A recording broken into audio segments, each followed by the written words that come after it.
ayez foi en Dieu. Jésus a dit, vous êtes étonnés du miracle que je viens d'accomplir. Vous êtes étonnés du miracle de voir ces figuiers sécher par ma parole. Tout ce que je peux vous demander, ce n'est pas beaucoup prier, mais c'est d'avoir la foi en Dieu. Ayez foi en Dieu. Il n'avait pas dit prier beaucoup pour que ces figuiers sèchent. Beaucoup de gens, nous sommes déjà doués dans la prière. Nous sommes formés, nous, spécialement les gens venant de l'Afrique, nous étions formés dans la prière. Nous connaissons qu'est-ce qu'est la prière. La prière, c'est notre vie. Mais ici, nous voulons voir ce qui bloque, ce qui fait que nous n'ayons pas de résultats palpables dans notre vie. Quoique nous prions beaucoup, mais il y a peu de résultats dans ce que nous faisons, même quoi que nous prions. Jésus prit la parole et leur dit, ayez foi en Dieu. Si tu veux avoir des résultats que tu viens de voir, parce que là, ils étaient étonnés de voir un figuier séché depuis la racine. Par la parole, Jésus a dit que personne ne mange plus jamais de ton fruit. Et ce figuier-là, apparemment, à la même heure où Jésus avait déclaré la parole, rien ne s'était pas passé. Mais après quelques heures, presque 12 heures, le lendemain matin, en passant, les disciples ont constaté que le figuier avait séché. Et Jésus a dit, pour que vous puissiez avoir le même résultat, il vous faut la foi en Dieu. You need to have trust in God. Vous devez avoir la foi en Dieu.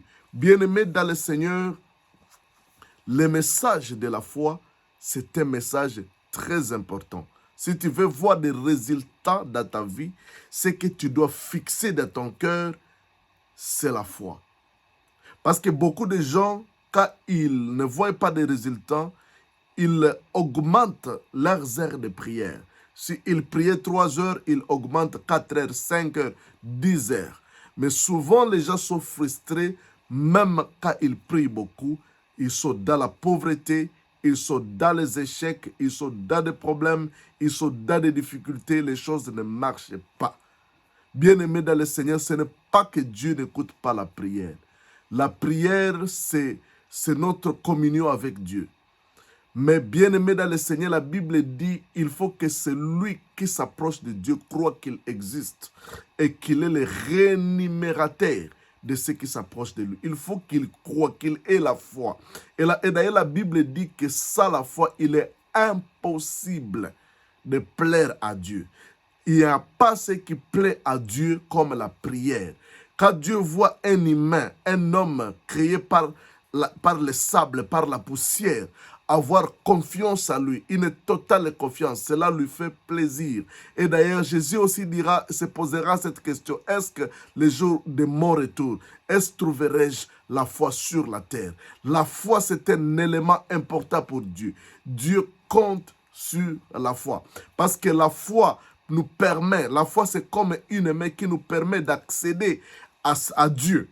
Tu ne peux pas être sauvé sans la foi. La Bible dit nous sommes sauvés par la grâce au moyen de la foi. C'est la foi qui nous donne, nous avons accès auprès du Père par la grâce, par le sang de Jésus-Christ, mais nous devons nous approcher de Dieu par la foi. La foi nous permet de recevoir ce que Dieu a pourvu pour nous à travers l'œuvre de la croix.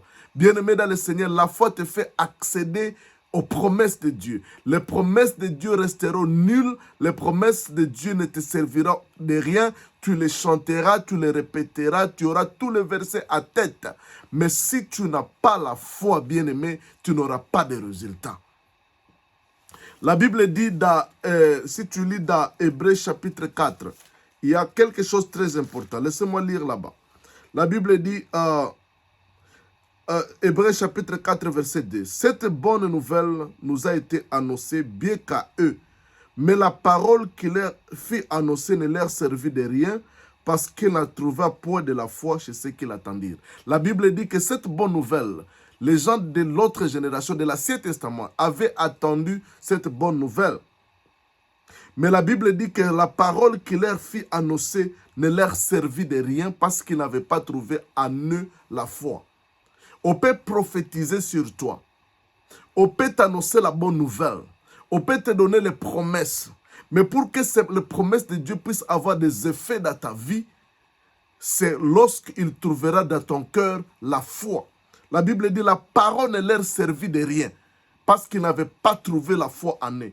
Bien-aimé dans le Seigneur, les promesses de Dieu n'auront pas des effets dans ta vie. Il y a des promesses de Dieu. Dieu a dit tu seras la tête et non la queue. La parole de Dieu dit que tu es guéri par les maîtresses de Jésus. La parole de Dieu dit que Jésus-Christ s'est fait pauvre pour nous rendre riches. La parole de Dieu dit je souhaite que tu prospères comme prospère le temps de ton âme, que tu prospères à toutes choses, c'est-à-dire en finance, que tu prospères en santé, que tu prospères et dans ton mariage, que tu prospères, dans tes entreprises, que tu prospères. Et la Bible dit que vous habiterez des maisons que vous n'avez pas construites. Il y a des tonnes et des tonnes de promesses de Dieu dans les Saintes Écritures sur ta vie. Mais ces promesses-là n'auront pas des effets dans ta vie s'ils ne trouvent pas la foi à toi. La Bible dit que la foi, les paroles qu'ils ont entendues ne leur servit de rien parce qu'ils n'avaient pas trouvé de la foi en eux.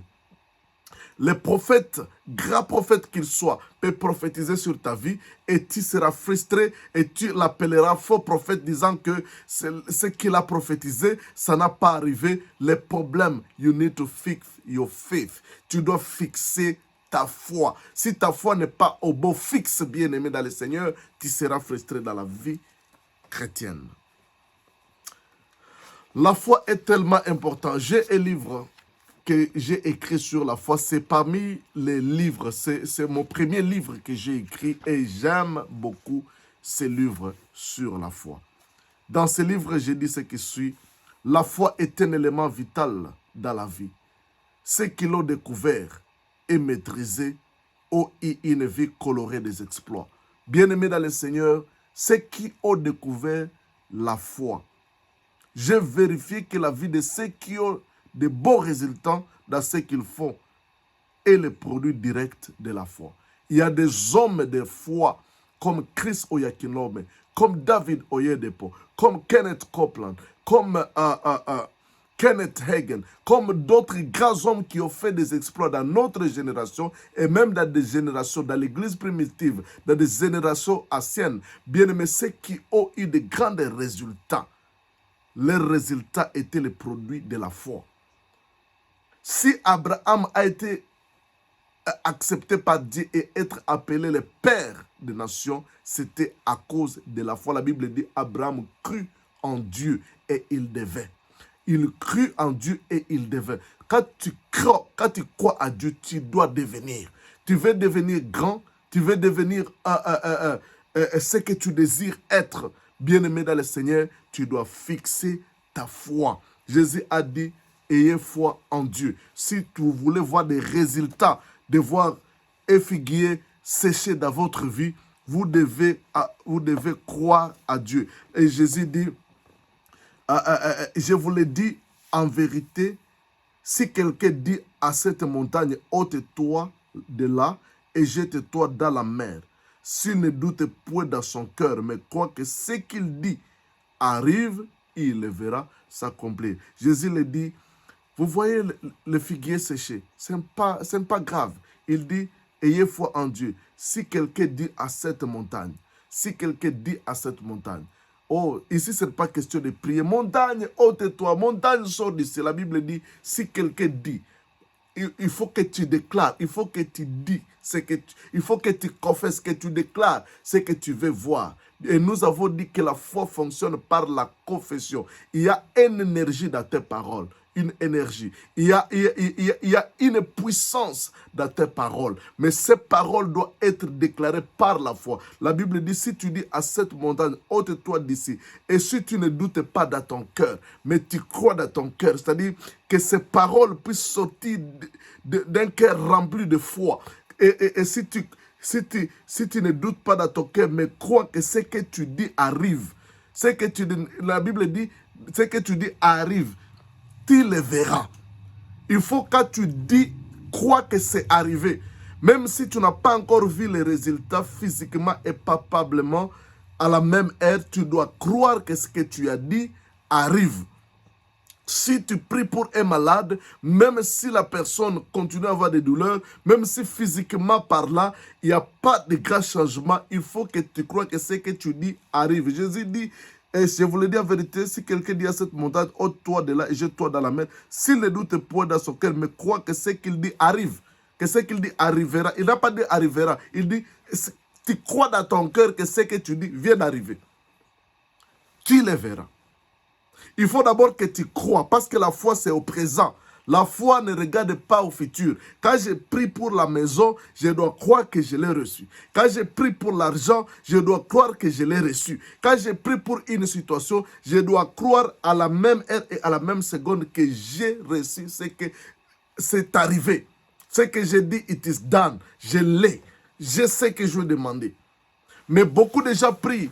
S'ils ne voient pas de résultats à la même heure, il va continuer. Il va continuer à prier. Or, ça commence dans le monde spirituel. Dans le spirituel, c'est fait. Quand Jésus avait maudit le figuier, à la même heure, il n'y avait pas de résultats. On n'avait pas vu l'arbre séché. Mais la Bible dit que c'est depuis la racine que cet arbre a séché. C'est-à-dire la racine commençait déjà à sécher depuis la racine. Or, la racine est dans le domaine invisible. Tu ne peux pas voir la racine, les racines d'un arbre. C'est invisible. C'est-à-dire dans l'invisible, il y avait déjà quelque chose qui a commencé à se passer avant que cela ne se manifeste. Alors, quand tu pries pour l'argent, tu pries pour une situation, bien aimé dans le Seigneur, dans l'invisible, c'est déjà fait. Il y a quelque chose qui est en train de se passer dans le monde invisible avant que cela se manifeste sur le plan matériel et physique. Alors, Jésus dit, quand tu pries, crois que ce que tu as dit, ôte-toi de montagne, ôte-toi d'ici, jette-toi dans la mer. Si tu ne doutes pas dans ton cœur, mais tu crois que ce que tu dis arrive, tu le verras. Il faut croire. Mais bien aimé, pour que ta foi fonctionne, il faut dire, il faut parler. Tu dois confesser, tu dois dire, tu dois déclarer des choses sur base de la parole. Tu déclares des choses que tu veux voir. La Bible dit que Dieu était dans les ténèbres et la Bible dit, Dieu dit que la lumière soit. Dieu a dit, il a déclaré ce qu'il voulait voir.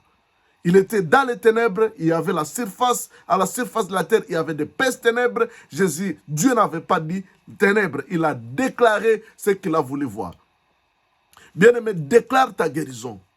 On t'a déjà donné un diagnostic, on t'a déjà donné un rapport disant que avec cette maladie, tu ne vivras pas. Bien-aimé, déclare ce que tu veux voir. Déclare la guérison. Ne t'appelle plus diabétique. Ne t'appelle plus sédatique. Ne t'appelle plus au nom de cette maladie. Commencez à confesser ce que la parole de Dieu dit. Cherche dans les Saintes Écritures. Localise un verset qui deal avec ta situation et confesse-le. La Bible dit, si tu crois dans ton cœur que ce que tu as dit arrive, tu le verras. Tu dois croire à ce que tu dis. Tu dois déclarer les choses et croire que ce que tu dis arrive et tu les verras s'accomplir. Et la Bible dit, c'est pourquoi je vous le dis, tout ce que vous demanderez à prier, croyez. Le problème, demandez. Beaucoup de gens demandent, est-ce que vous croyez? La Bible dit, croyez que vous l'avez reçu et vous le verrez s'accomplir.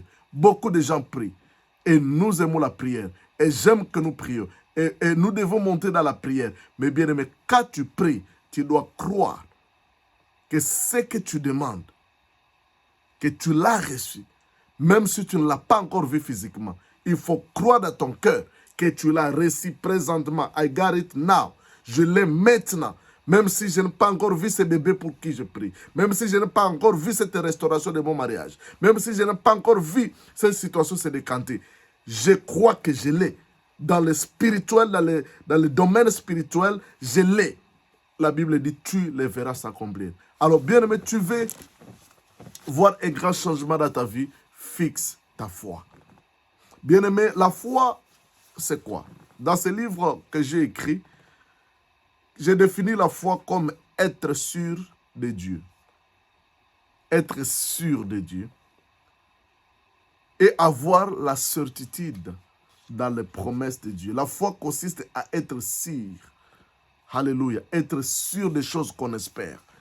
Être sûr que ce que Dieu a dit, il le verra, il le fera. La foi, c'est aussi avoir confiance en Dieu. La foi, c'est avoir confiance en Dieu. Alléluia. La foi, c'est aussi voir comme Dieu voit. La foi est une force vivante. Alléluia. Je ne parlerai pas de ça aujourd'hui. Amen. Que Dieu vous bénisse pour aujourd'hui. Tout ce que vous avez besoin de fixer, c'est votre foi. Je peux prier pour vous, mais si la foi n'est pas fixée dans votre cœur, il n'y aura pas de résultats.